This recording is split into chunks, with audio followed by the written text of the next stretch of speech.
আসসালামু আলাইকুম, সবাইকে স্বাগতম জানাচ্ছি ম্যাক্স কম্পিউটার ইনস্টিটিউটে। আজকে আমরা দেখব হোম মেনুর ফন্ট অপশন। এই অপশনে কি কি আছে? এই অপশনে আছে প্রথমে হচ্ছে ফন্ট স্টাইল। আমরা কোনো লেখার উপরে কাজ করার আগে সেই লেখাটিকে সিলেক্ট করে নেব।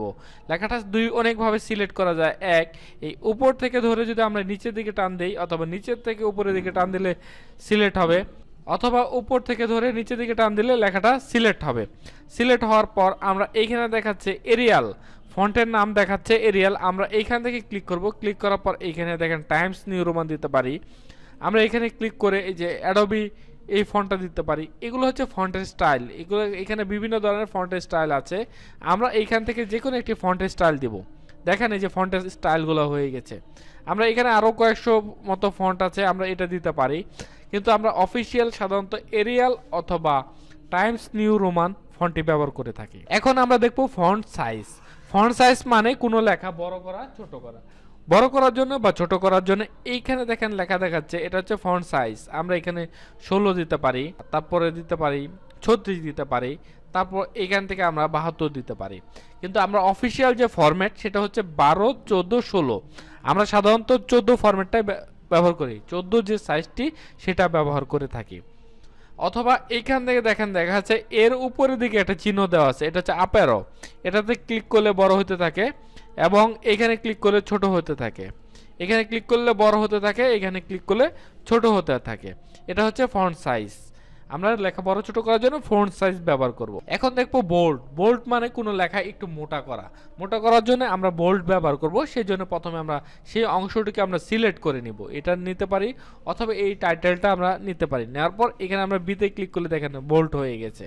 তাহলে লেখাটা কোনো লেখা নির্দিষ্ট লেখা একটু হাইলাইট করার জন্য, একটু মোটা করার জন্য সিলেক্ট করে আমরা বিতে ক্লিক করব। তাহলে লেখাটি কি হবে?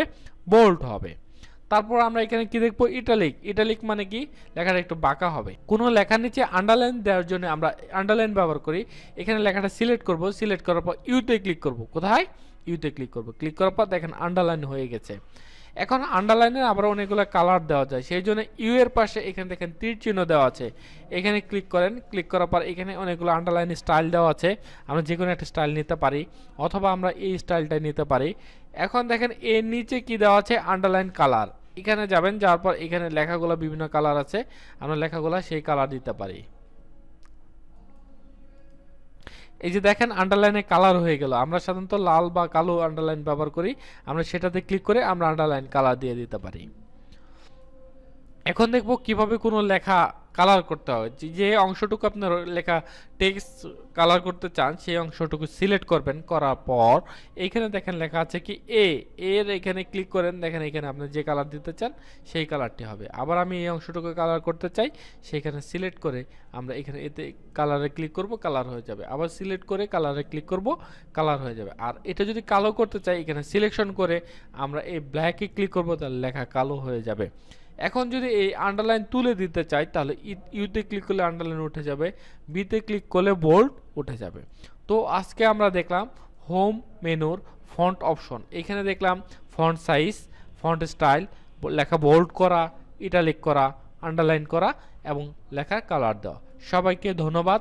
বিস্তারিত জানতে ভিজিট করুন আমাদের ওয়েবসাইট www.maxcibd.com।